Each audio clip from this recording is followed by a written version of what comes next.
Magandang hapon po sa inyong lahat. Narito na po ang official PCSO lottery results ngayong 5 PM draw. November 12, 2025, araw po ng Miyerkules. Para sa mga games na 3D Lotto at 2D Lotto.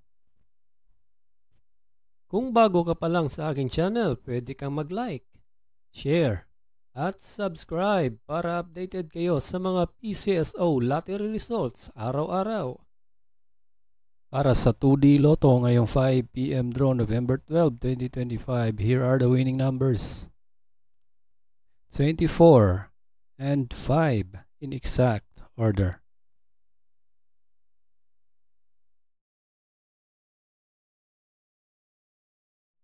At para naman sa 3D Lotto ngayong 5 PM draw November 12, 2025, here are the winning numbers.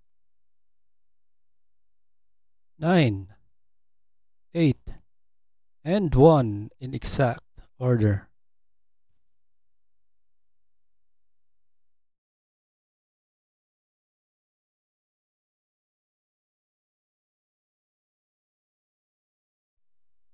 Congratulations po sa lahat ng nanalo at kita-kits mo tayo mamayang 9 PM draw. Thank you for watching. God bless us all.